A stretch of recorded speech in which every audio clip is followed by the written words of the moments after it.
Good morning. Sorry for the late start. Thank you for coming out. Is this really loud? It sounds really, it's okay. It sounds really loud to me. Thanks for coming out on a beautiful day.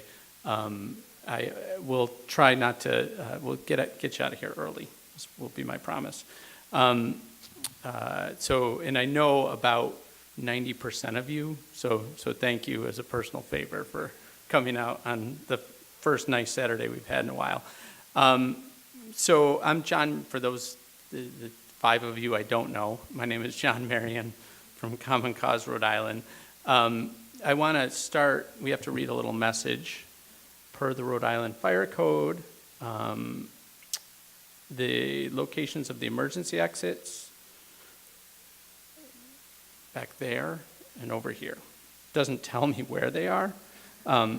But also, the bathrooms are out past where you registered, checked in, just straight across the hallway. And I guess that's all I have to read on behalf of RISD.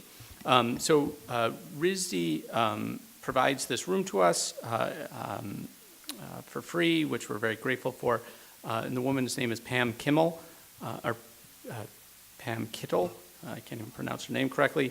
And Babette Alina are the ones. So if you know them at RISD, please thank them on our behalf. It's also, I discovered when I came here this morning, it's free museum day. So you can go to the museum after you're done here for free if you'd like. I also want to thank Steve Alquist. Steve, raise your hand. Steve helped up till yesterday prepare some of the video that maybe or maybe not going to work here this morning. And then Christina Mora, who helped you check in, and Tony Adams and Kathy Saunders. Thank you very much. If you manage to sit through this whole thing, you get like a special redistricting nerd badge, because this is a lot about redistricting on a Saturday morning.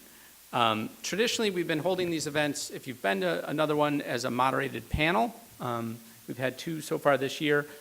This one we're doing a little differently, in part because 2 of the panelists couldn't join us, and so I gave the 3rd panelist the day off, although he showed up.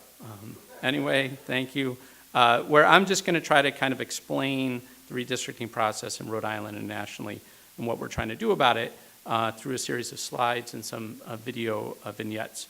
My big ask of you today is we have now run 9 of these programs. We're looking for ideas for new topics.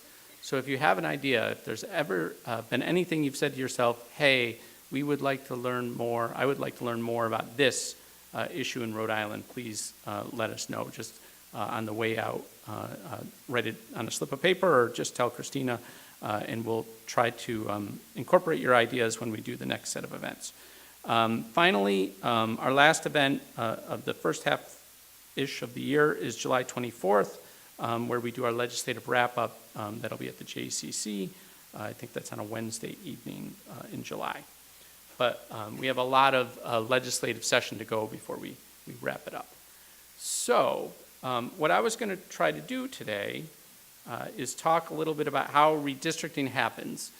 Some of you may have some advanced knowledge of this, but I'm going to take it in baby steps and introduce some of the very basic concepts.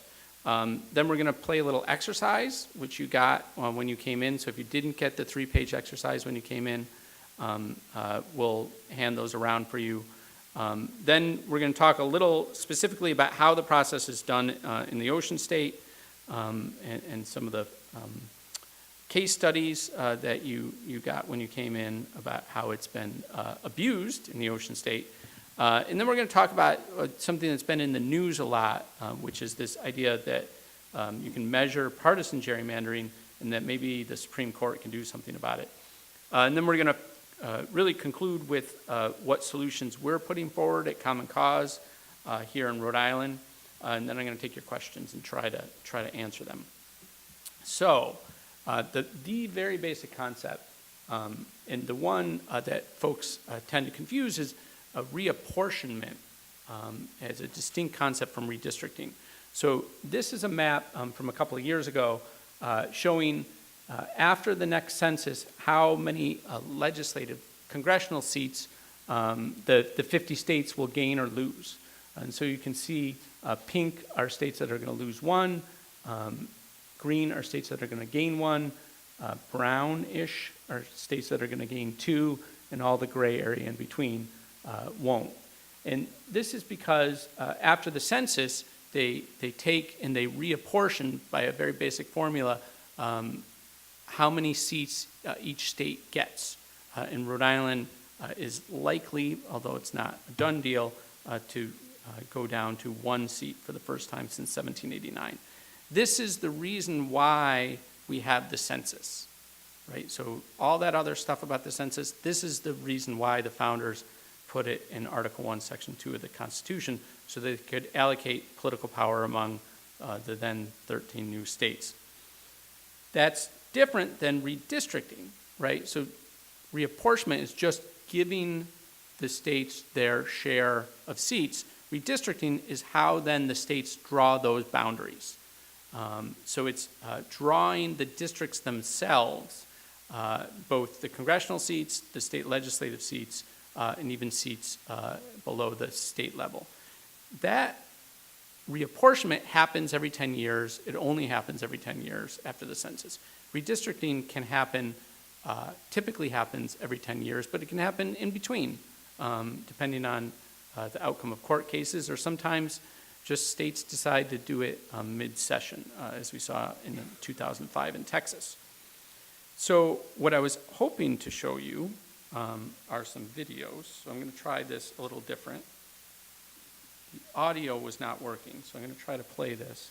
This is a man named Kim Brace presenting to the state's Rhode Island's Redistricting Commission in 2011, talking about that issue of reapportionment and how many seats we have. So bear with me, and we'll see if we can get the sound to work. So from the standpoint of the congressional districts, the first district is to the east, and the second district is to the west. Whole townships make up the congressional districts except for the town of Providence. That's where the split was done 10 years ago, and you can look down in the city of Providence and see where that split is along the middle part of the city. So part of the question will be, will that pattern hold for next time? And that's something that we'll debate in terms of the commission. Clearly, the two congressmen have stated that they wanted to hold that same pattern of those towns staying the same and the split staying in Providence. So that will be something that we'll be discussing. Right now, when you look at the census, the first congressional district is 7,263 people low, and the second congressional district is 7,263 people high. When we look at congressional districts, the courts have told us that we need to have very, very, very, very equal population for congressional districts. In fact. Okay, could everybody hear that? Okay, hey, Mike.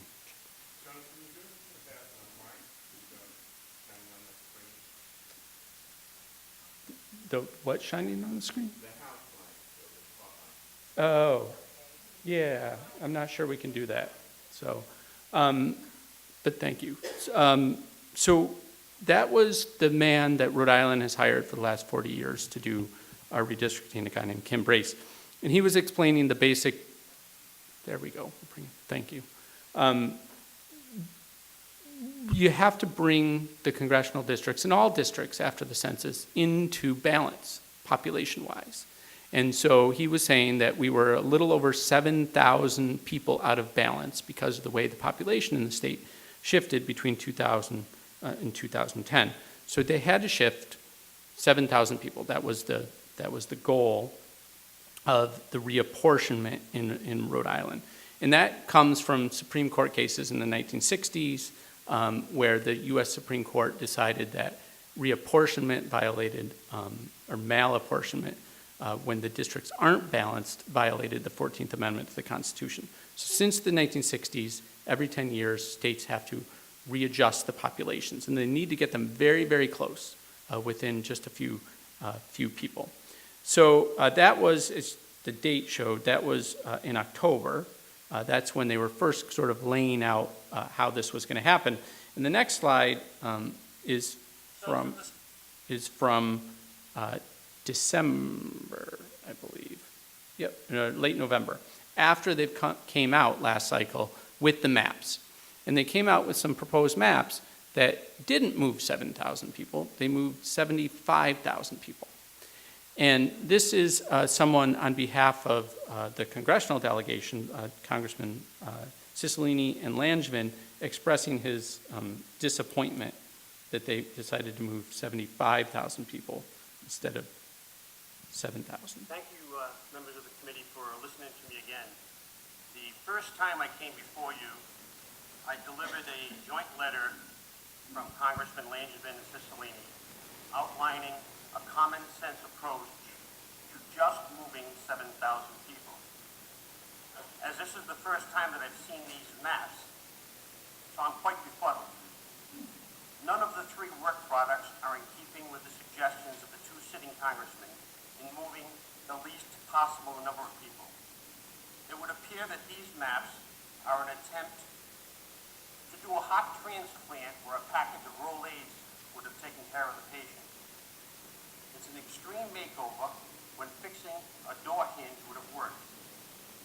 I would like to hear the common sense reasoning for moving all of these people, and particularly how many Rhode Island voters are being dislocated in each of plans A, B, and C as opposed to just 7,000. As I believe I indicated to you before, members of the commission, we will be running A versus B plans, and so we will run the existing plan against each of these alternatives and be able to tell you exactly how many people would be moved in each of these alternatives. I don't have that data now, but we will have this week. So that information is not now available? No, it's not. These three work products maps are totally unacceptable to the congressman.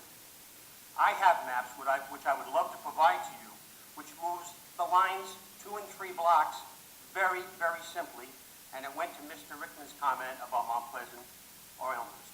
It's not a big deal, and we shouldn't make it a big deal. Thank you. So as you heard from Mr. Wild, right, instead of moving 7,000 people, although Mr. Brace couldn't answer the question, they moved 75,000 people. And he was very upset about this. He talked about a heart transplant instead of using Rolaids to cure heartburn. And so the point I'm trying to make is there's a huge difference between simply reapportioning, moving people just to equal out the population, and actually moving the boundaries. Because when you start moving the boundaries, you start having to make choices. And they made a choice to move 75,000 people, I think probably for political reasons, to help Congressman Cicilline in his first reelection. And it upset some people. And so redistricting, when it moves from reapportionment to redistricting, it becomes political and it becomes controversial. And so I just thought I'd briefly, as I mentioned, it all really starts next April 1st when the census happens. That's Census Day. And Common Cause can talk to you and Jessica David from the Rhode Island Foundation about our work on the census. That's not for today, but that's really what this is. The census is about. And then they deliver the data to the state by the end of March in 2021. And that's when the redistricting process can start in earnest. They need to get those districts in place for the 2022 elections. And historically, Rhode Island has done it on this time frame. Sometimes it's a little earlier in the year ending in 1. Sometimes it's a little later, pushing into the year ending in 2. But it's a pretty strict timeline. We know when it's going to happen, as you saw from the timestamp on those videos. The hearings tend to happen when the legislature is not in session in the fall of in this case, in the fall of 2021 into late, early winter 2021. So redistricting then leads to this concept, the third big concept, which is gerrymandering. And that's our friend Elbridge Gerry on the far side of the stage. And he's was the governor of Massachusetts in 1812 when they drew this famous gerrymander around the North Shore of Massachusetts. And a political cartoonist thought that it looked like a salamander, and he appended Jerry's name, and they started calling it the gerrymander. And that has stuck as the term for when political districts are drawn to advantage or disadvantage some population. And we're going to talk about different types of gerrymanders and the different types of populations that can be advantaged or disadvantaged. But first I want to take a little side thing. And I don't know if anybody heard this NPR story, but apparently Elbridge Gerry's family still lives up in Marblehead. And they're terribly upset that all of us call it gerrymandering because they pronounce their name Gary. And so this is a letter that they wrote to Chief Justice Roberts last year protesting the use of the soft G. And sure enough, Chief Justice Roberts wrote back. And if you can make it out at the very bottom sentence, it says, I trust you will be pleased to know that not only do we tend carefully to our Gerry collection, because they have his books ended up being the foundation of the Supreme Court's library, but we pronounce it with a hard G. So these fights are still going on today from the founding period. But how does gerrymandering happen? Here's the great example that we use. So you take a hypothetical red and blue population, and you try to draw 5 districts. And you can draw very easily 5 districts where blue wins all 5, or you can draw ones where red wins 3, even though red has a minority of the votes. This can be done to help or hurt people by party. I think the obvious connotation with red and blue is party, but it can also be done, historically has been done, based on race in the United States. So you could imagine the reds are substituted for African Americans in the South, and districts were historically drawn to prevent them from electing an African American in a district. And so this has been done, is still done today, racial gerrymandering. The courts have thrown out districts in Texas and Virginia and North Carolina, all this cycle for diluting minority votes. And partisan gerrymandering, which is the one that's been in the news, has been happening in Pennsylvania, Maryland, North Carolina, Georgia, a bunch of other states. And it's done, and this is the last of the vocabulary lesson, it's done via something called cracking or packing. So it's cracking when you take a population and you divide it among a number of districts so that that population can't elect one of its own. So that's cracking. It's packing when you essentially run up the score. So you put a lot of one type of group into districts so that they might win by a big score in that district, but that denies them representation in other districts. So those are the real key concepts to redistricting, which leads me, and here's one example of cracking. That's Austin, Texas. And right in the middle is downtown Austin, Texas. But as you can see, what they did here is they cracked downtown and they divided it up into a number of districts with outlying rural areas.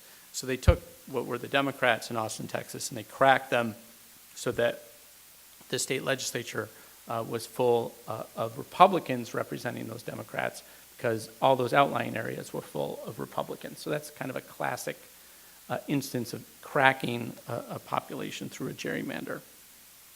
So and I forgot to bring a copy for myself. When you came in, you got an exercise, and Kathy's going to hand it.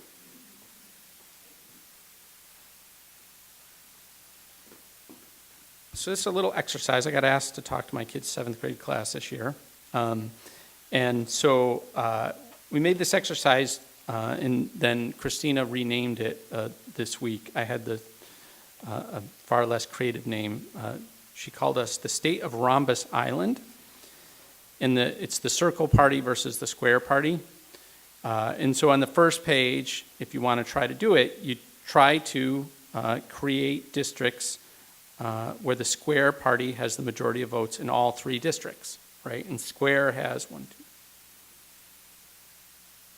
9 of the 15 votes, right? So it's a fairly simple version of this. And if anybody doesn't have it, Kathy has extras.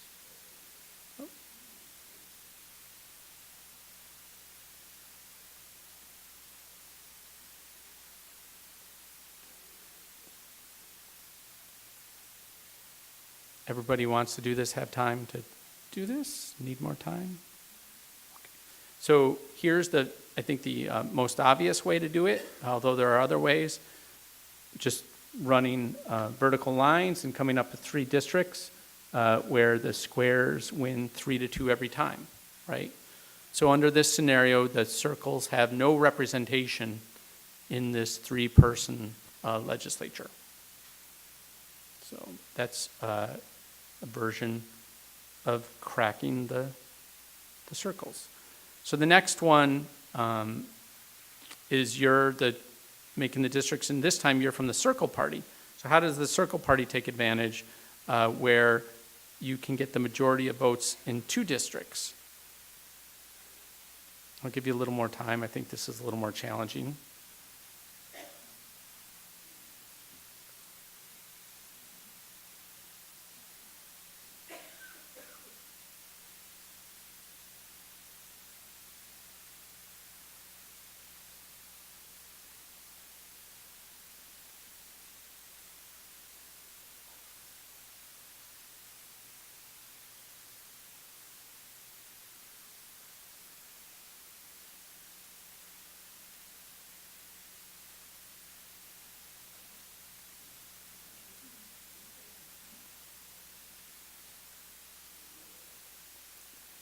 You didn't know there was going to be homework, did you?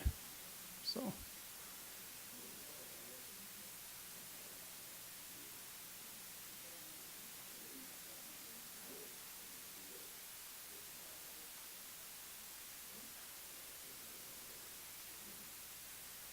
Okay, so I'll show you my version, but I know there are others. So this is one way to do it. If you look for the dark lines, you have a district on top that's 3-2 circles, a district in the middle that's 3-2 circles, and then you pack all those squares into that district 3 so they win all 5 votes. But even though they have the majority of votes, they get a minority of seats. Anybody get a different version? Carl, what did you do? Was anybody able to make 2 circle districts in a different way? I can say the 7th graders were. Steve?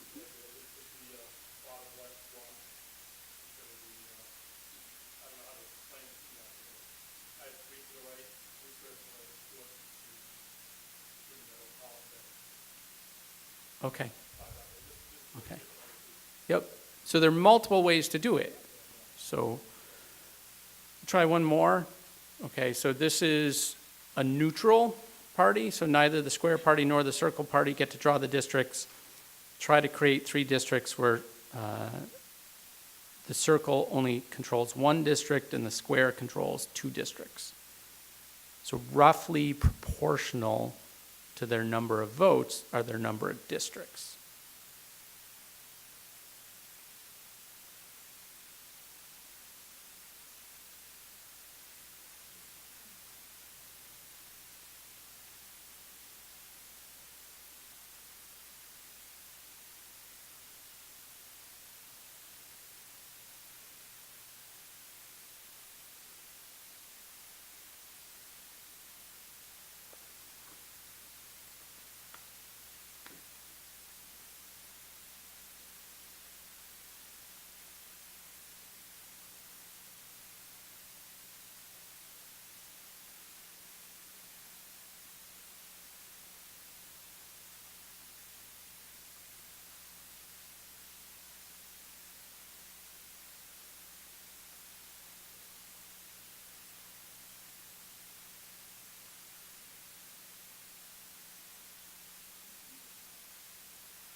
Everybody figure one way out, one way or another?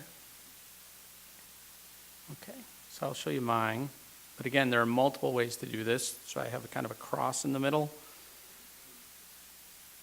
where the circles win in the middle, District 2, 3-2. But that's the only place they win. They lose in District 1, 3-2, and they lose in District 3, 4-1. So that's roughly proportional to, they get 2/3 of the seats. They have about 60% of the votes.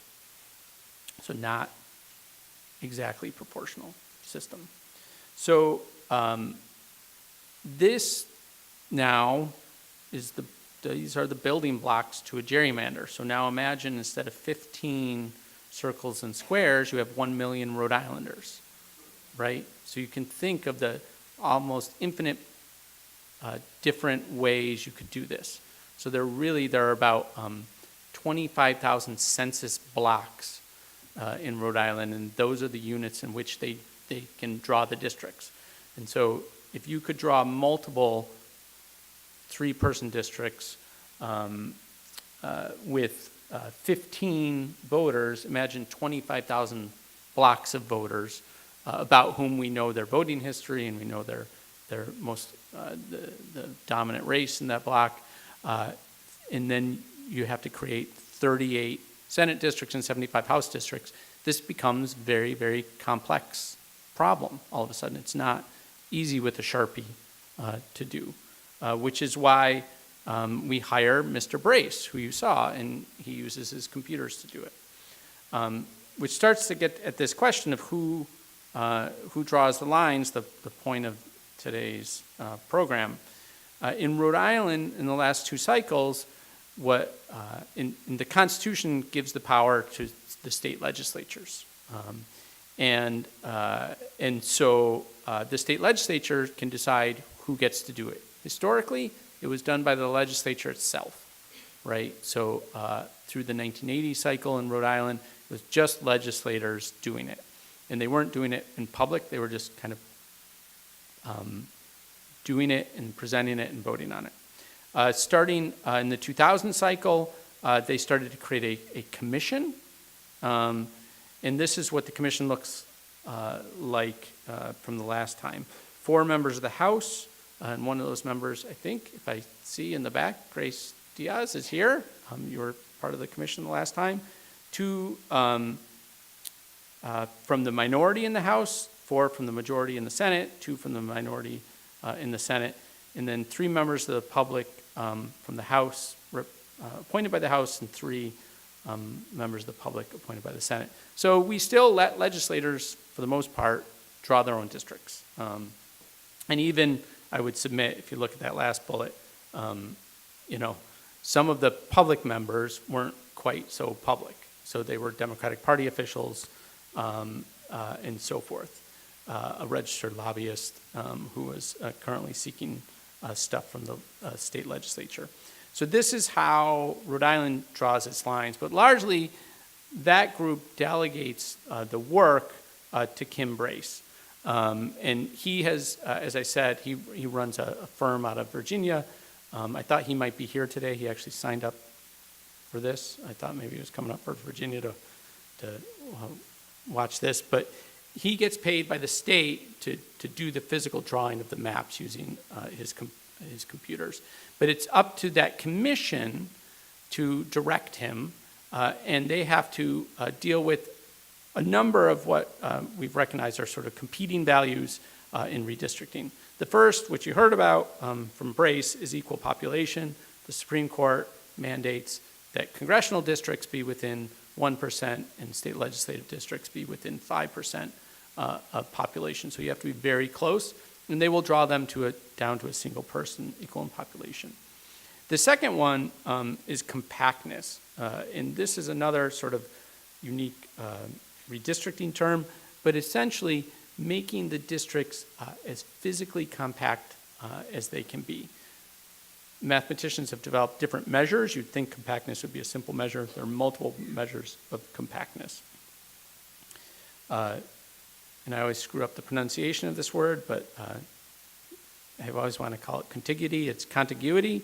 The districts have to connect. You can't hop over land masses, but uniquely in Rhode Island, because we have so many islands, you can hop over water, right? So districts do leap the bay sometimes. Existing political boundaries, so trying to respect existing political boundaries. As you heard Mr. Wild, when he was protesting those congressional lines, he talked about how historically the first congressional district and the second congressional district had whole communities in them, except for Providence, which they split. And we typically respect existing political boundaries. Minority representation, obviously, that has been abused through gerrymandering, but the Voting Rights Act of 1965 requires an effort be made on that, and we have to abide by that federal law. There's this new concept that's emerged in the last couple of decades, that there are communities of interest that aren't defined by geographical boundaries or existing political boundaries, but it might be your neighborhood or it might be an ethnic enclave. So you start to hear a lot about communities of interest. Also, we're hearing more about the need to have competitive elections and have redistricting result in competitive elections. Or what we've seen on the flip side of that is gerrymanders that lead to a partisan advantage. And then also, we know that it's used often to protect incumbents.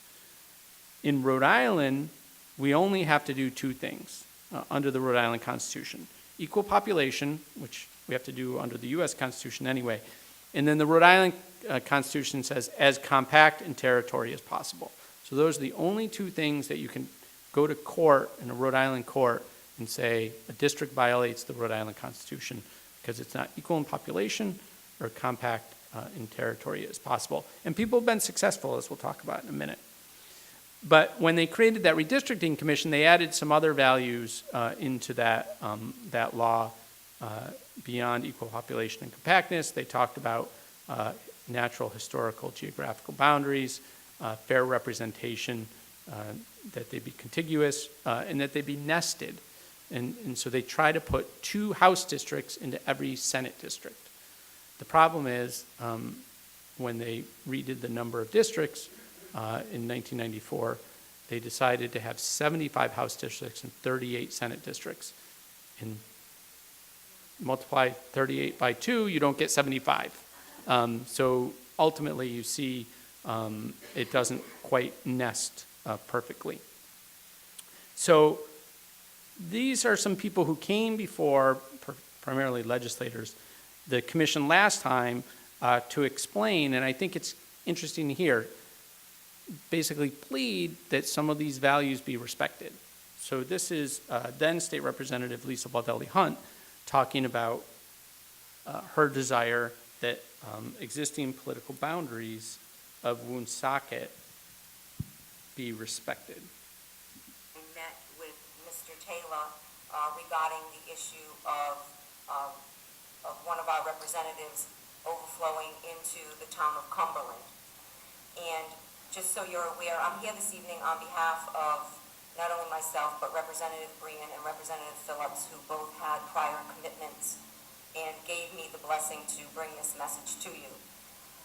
What happened on Tuesday when I sat with Mr. Taylor is we determined that the population in the city of Woonsocket allowed us to divide that community into 3 districts, all those districts being contained in the city of Woonsocket. We do not need to go into another community that surrounds us. And as I mentioned to you on Monday, every community that borders on Woonsocket is a suburban community.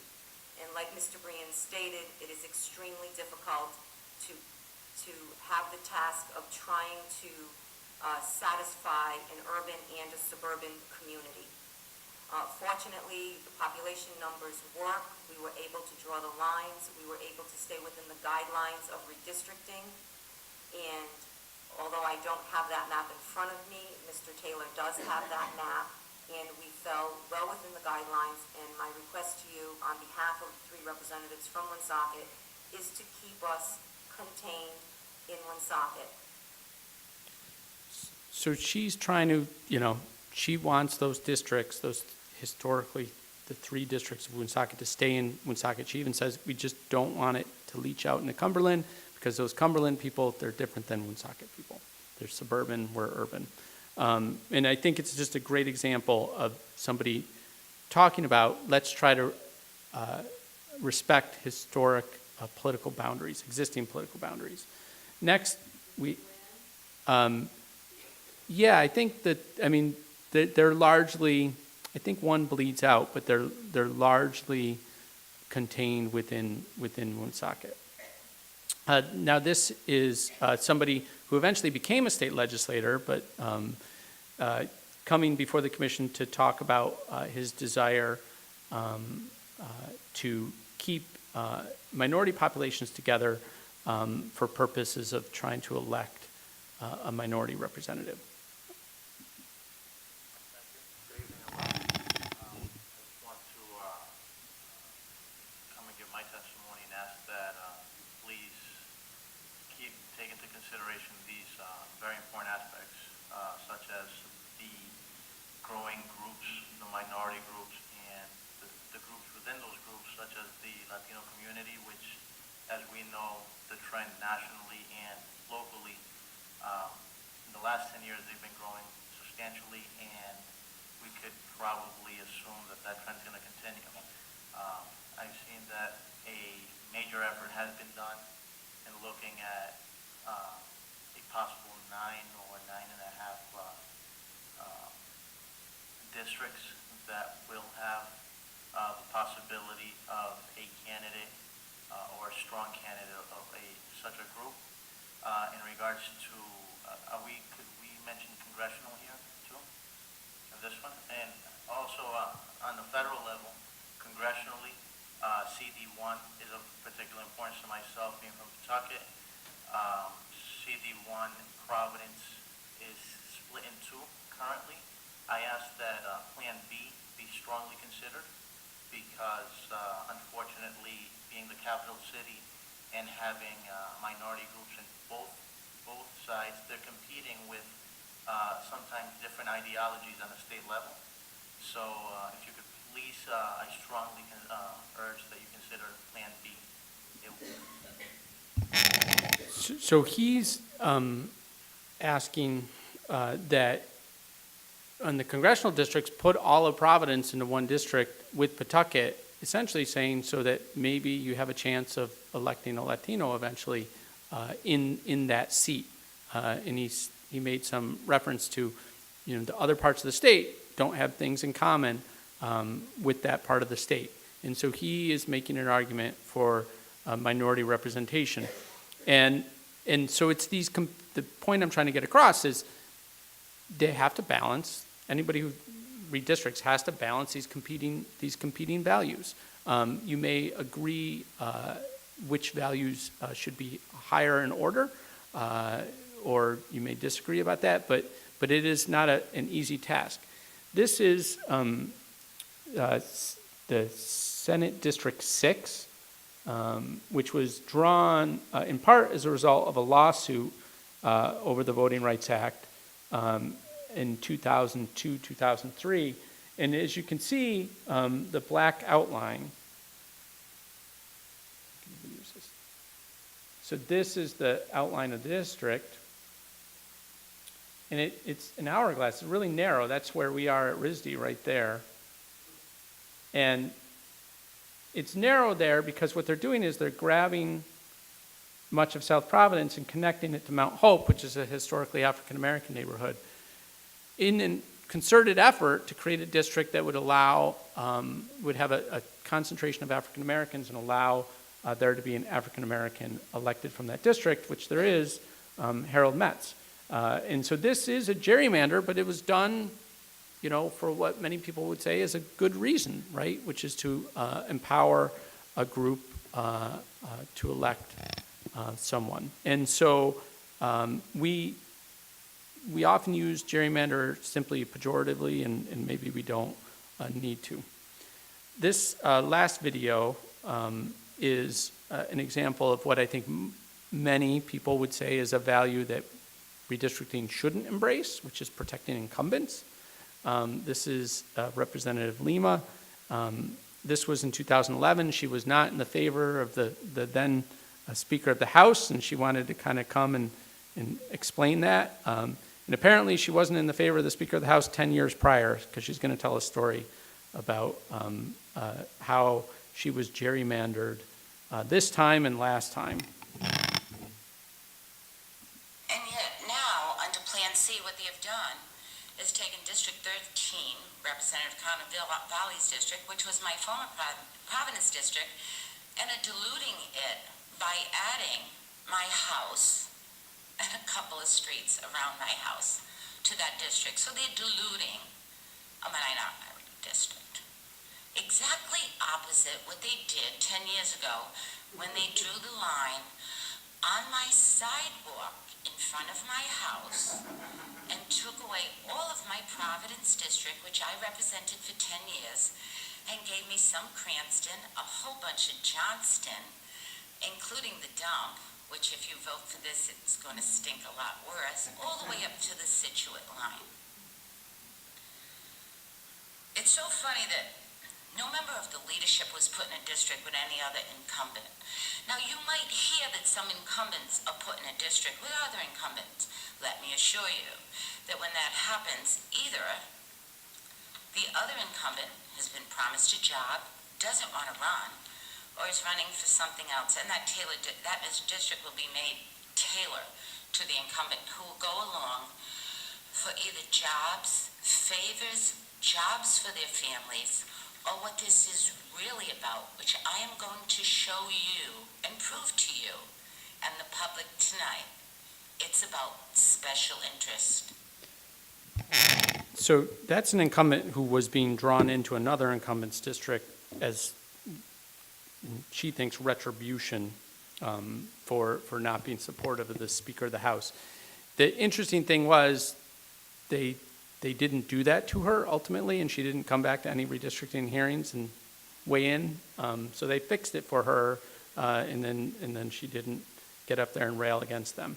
But these competing values are always in play in Rhode Island, and everywhere you have to undertake this process.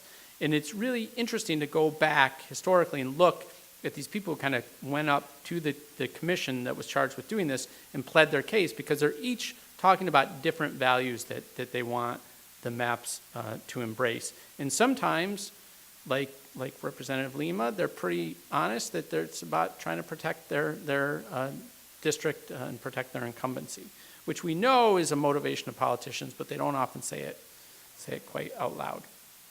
And yet now, In your packet, what we tried to do is we tried to develop some tools to teach about this. One was obviously the exercise, but the other is a couple of case studies. There have been some historic gerrymanders in Rhode Island that we can point to. The last cycle, the most notable one, besides moving 75,000 people between the two congressional districts when you only needed to move 7,000, was what they called a Keeblemander, and it was named after Representative Cale Keeble, who represented the 47th district. And the white lines were the old district boundaries.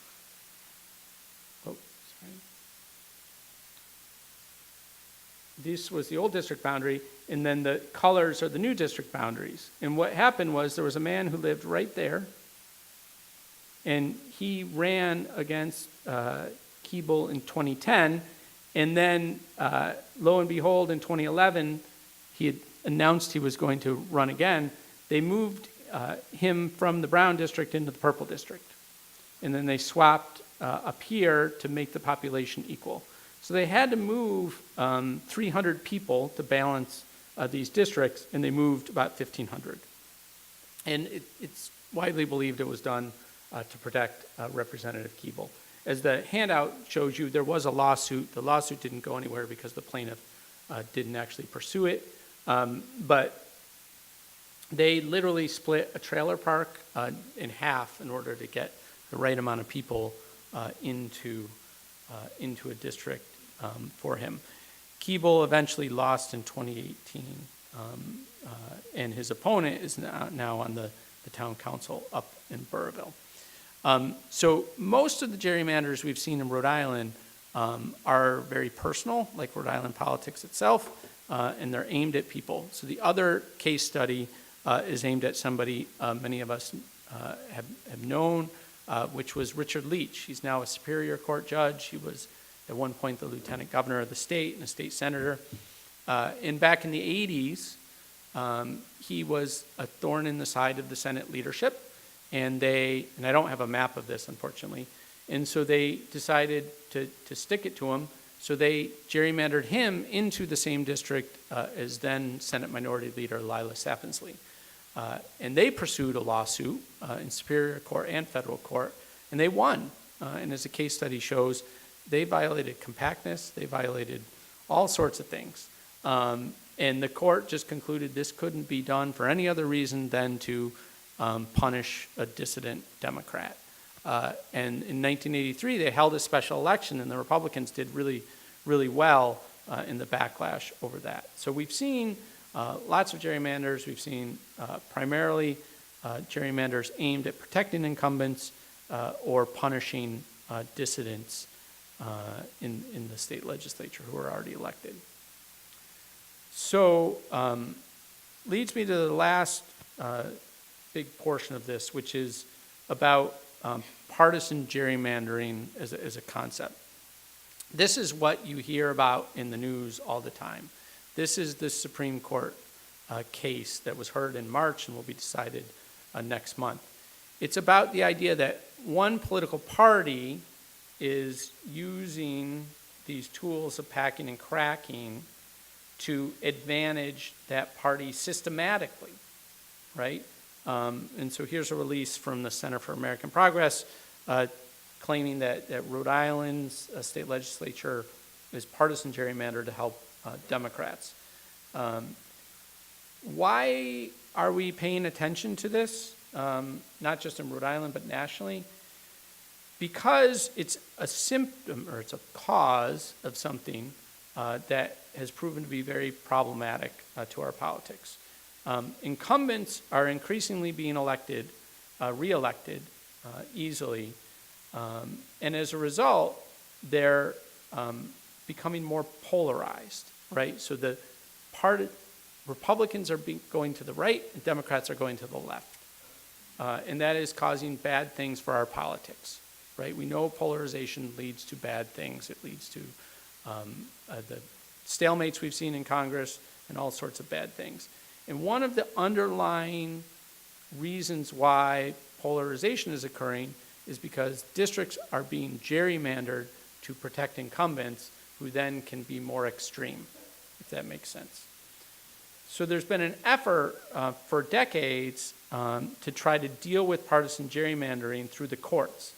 And so there was a case in the 80s and then another case in the 2000s where plaintiffs got a case up to the Supreme Court where they tried to say it's unconstitutional under the 14th Amendment, that it violates equal protection if Republicans so marginalize Democrats or if Democrats so marginalize Republicans that they're denied the equal protections of the law. And in 2004, yet again, the Supreme Court threw a case out, said we can't find a manageable standard to declare these unconstitutional. But Justice Kennedy, the swing justice, said in another case a standard might emerge.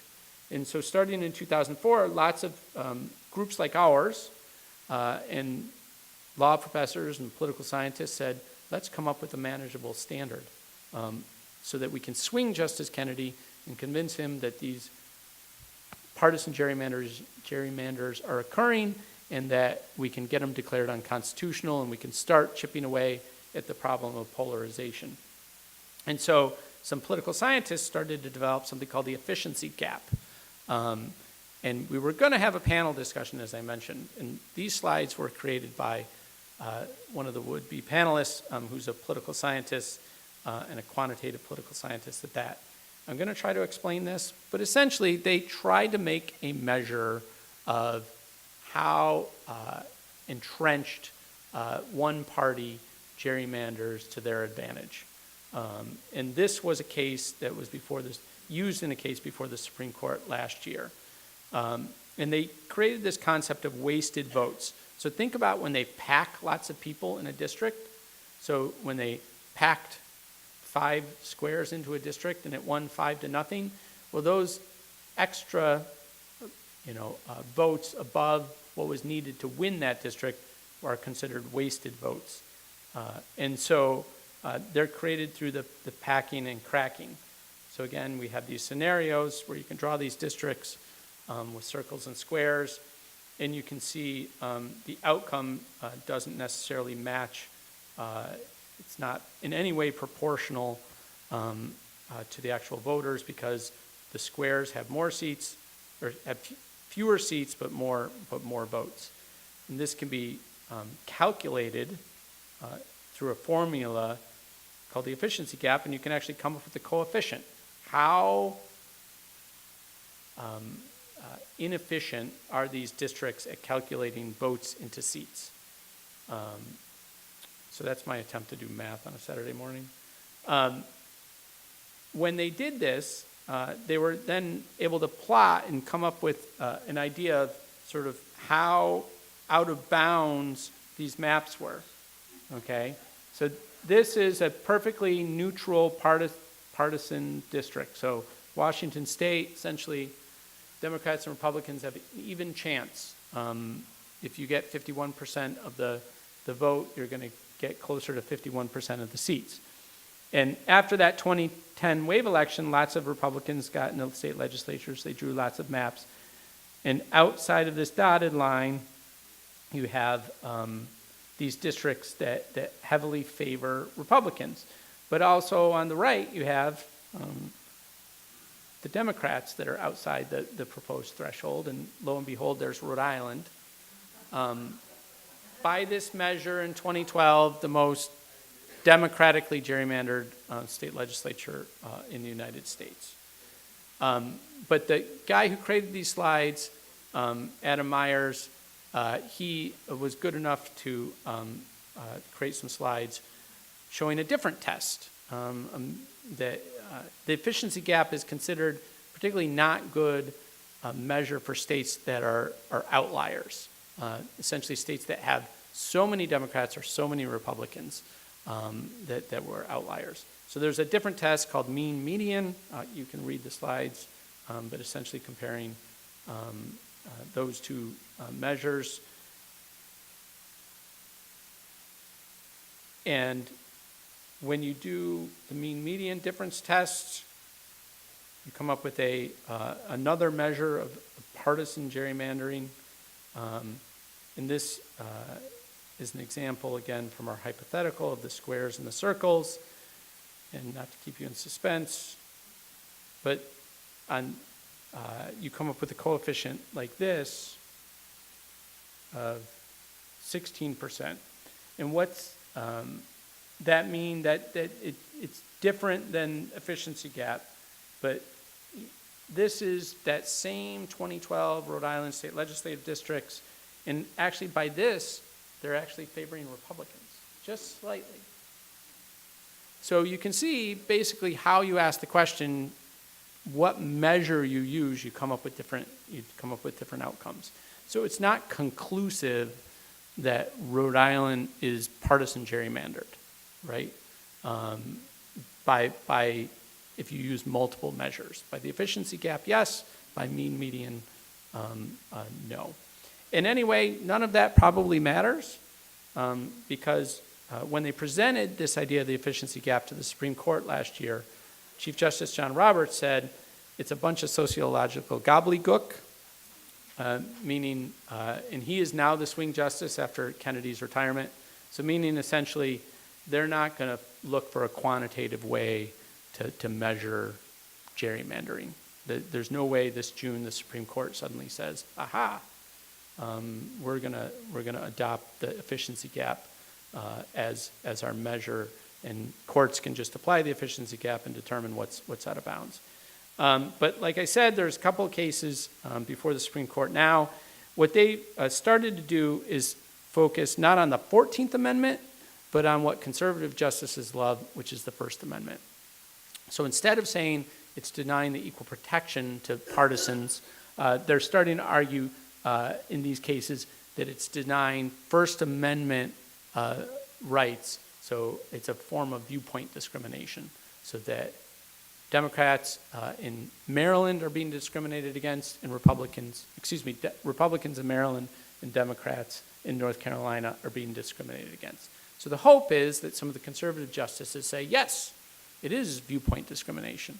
And we've seen some appeals courts, Ohio and Michigan, just in the last month, have bought that argument. And they've come up with a standard, and they've thrown out maps based on First Amendment grounds. So I've tried to present sort of the case of sort of the background, but also what the problems are. We have problems with partisan gerrymandering, and if not quantitative partisan gerrymandering that can be measured, at least we know that in Rhode Island we've had this history of protecting or punishing incumbents based on their loyalty to the legislative leadership. So Common Cause has said that what we would like to do is have an independent redistricting commission.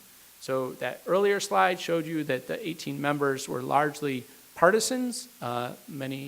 Most of them were legislators, and if they weren't legislators, they were associated with one of the two major political parties. We want to take it out of their hands. This is what we've seen other states do. So this was pioneered by Arizona and California, and they drew much better maps by many different measures through an independent citizens commission. And so Common Cause, and I'll show you the bill numbers in a minute, has put in a bill to push this.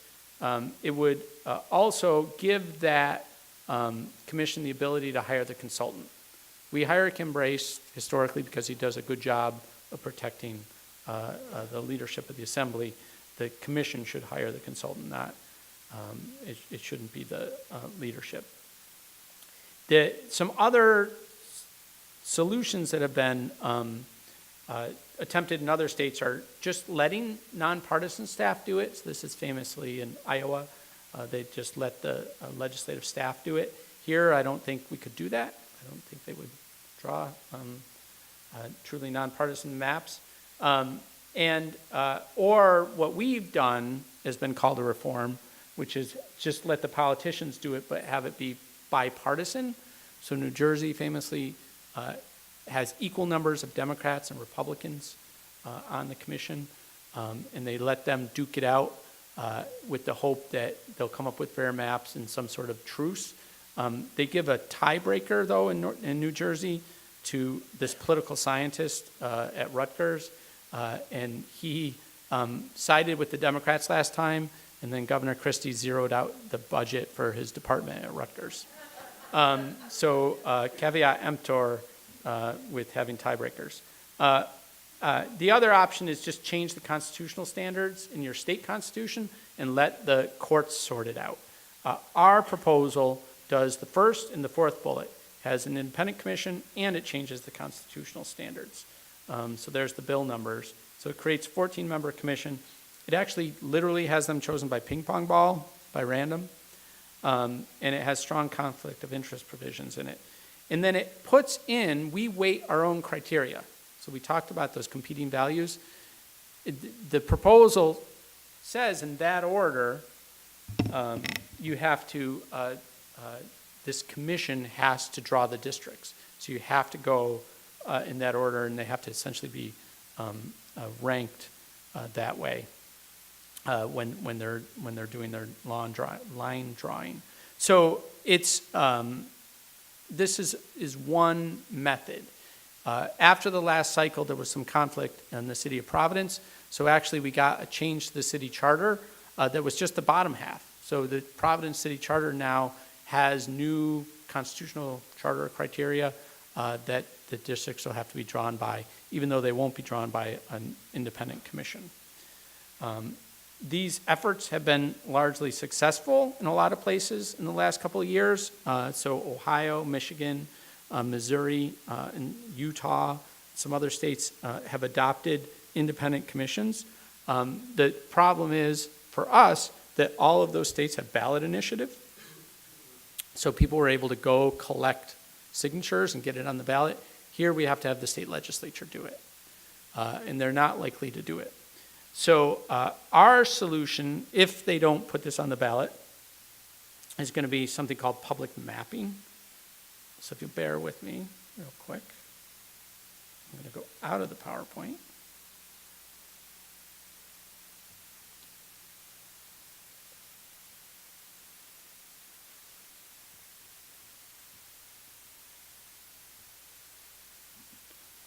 So one of the things that's changed since the last cycle is that computers have gotten cheap. So this is somebody up at Tufts, and she gathered a group of students, and they've created an online program where you can draw your own districts. And we contacted her a couple weeks ago and said, could you have Rhode Island do this? It's called districter.org. And she said, sure. In fact, one of her students is a Rhode Islander, of course, grew up on the east side. And so last week, she put all the data in. So we asked her to do not only Congress and the State House, but the City Council. So next time, we're redistricting, you can start drawing City Council boards. And in real time, it'll tell you, do you have enough population? So you see on the right, you get up near the population total, hit your number, start drawing another ward.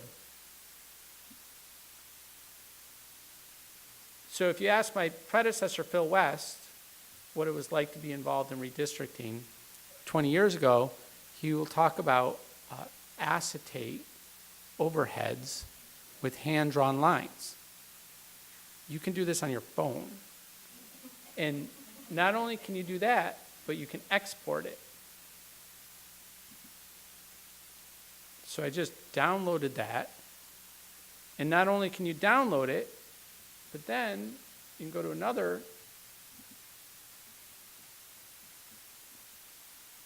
website and you can upload it.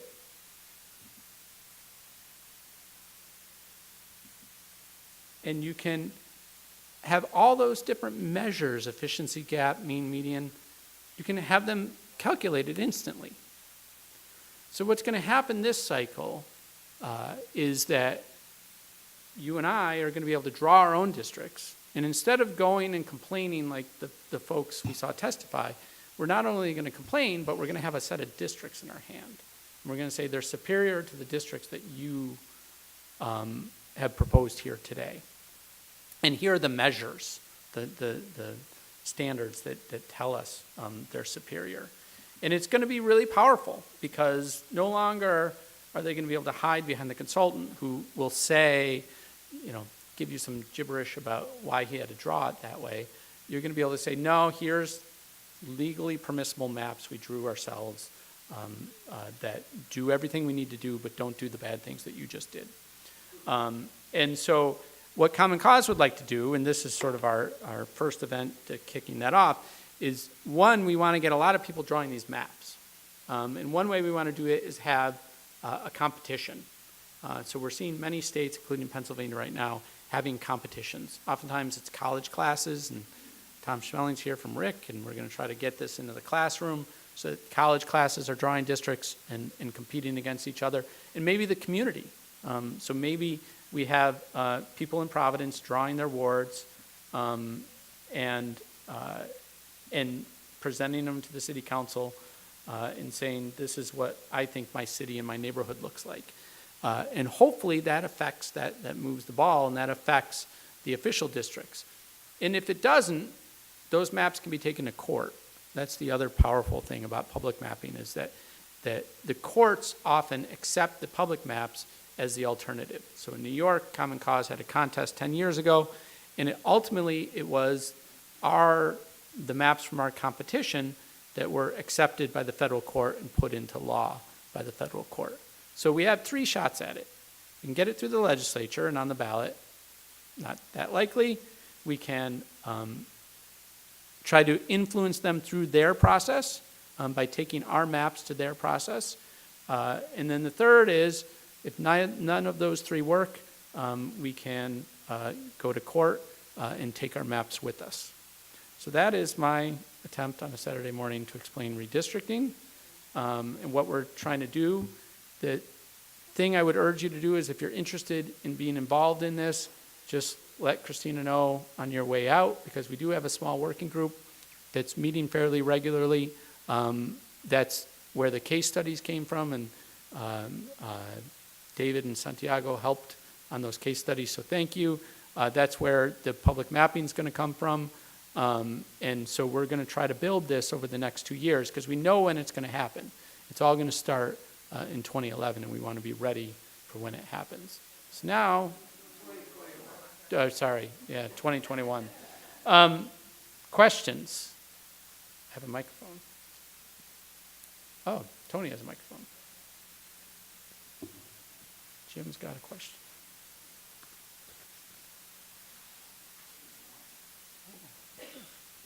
It occurred to me, if we're going to do this by computers, and they look like they're pretty efficient at it, do the computers have the information about voting records and about party affiliations and everything? If they didn't have that, would the map be fairer?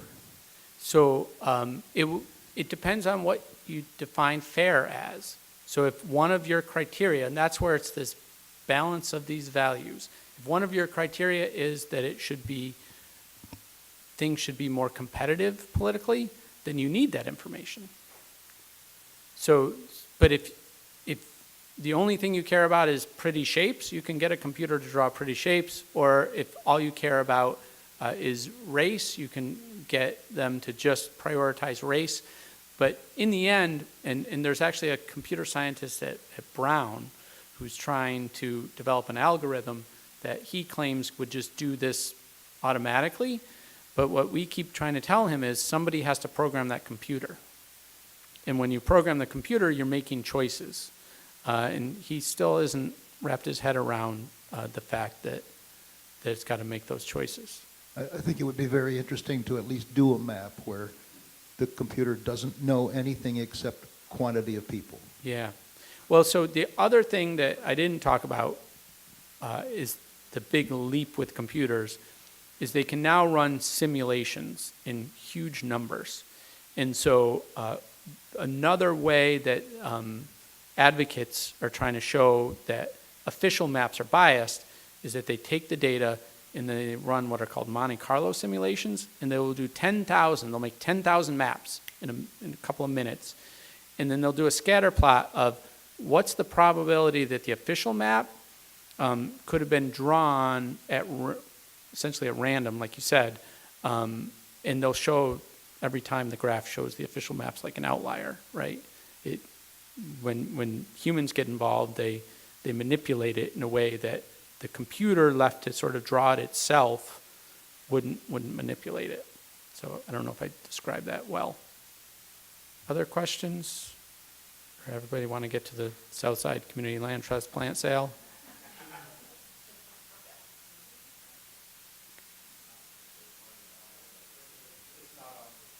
Oh.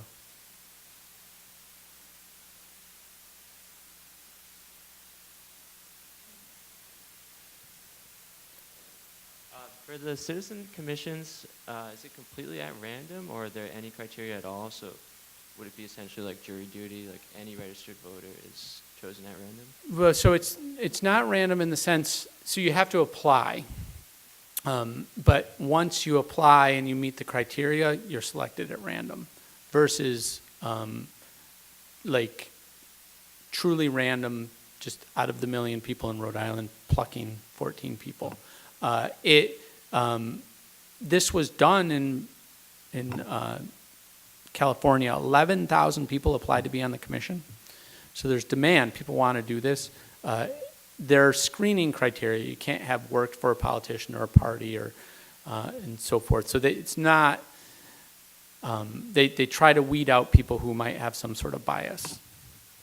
Does that answer your question? Okay.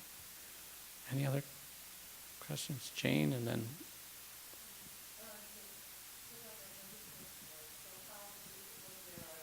range in time of when a person who had worked for possibly another politician or whatever, would there be a range of time that that person could then? yeah.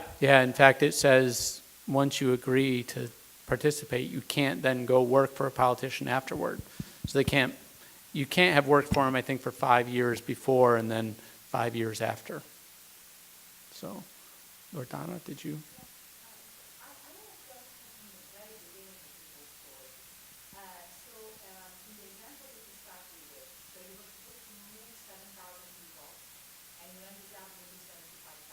Yep.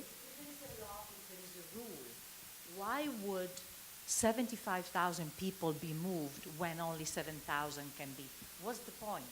Yeah, so the point was, and let me try to go to the map here. What they ended up doing was they moved all of Burrillville and then large parts of the west side of Providence. So they wanted, Burrillville had been in the 2nd Congressional District, or the 1st Congressional District, they moved it to the 2nd. What we believe is that Gordon Fox, who controlled the redistricting process as Speaker of the House, was telling the consultant, we have no proof of this, but he was telling the consultant, you need to help David Cicilline in his reelection in 2012. Brendan Doherty was going to run against him. Your first reelection is always your most perilous as a member of Congress, so give him some more Democrats in his district.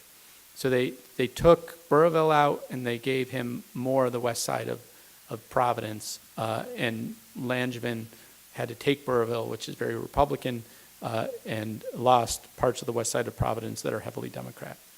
But my question is actually, if there is a law that establishes how you're supposed to do it, isn't it a waste of time to cheat in such a way? Because wouldn't it be canceled?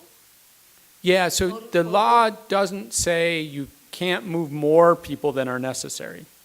Oh, The law says you have to be equal in population, yes. but the one way to do equal in population is to move just the 7,000 people. Yes. The other way is to move 75,000 and still come out with equal populations. You're just moving other people who didn't need to be moved, if that makes sense. Not really, but Okay. it almost seems that you do it so you can go to court. I mean, Yeah. how do you? And this is done all over the country, and every state has some form of problem with this.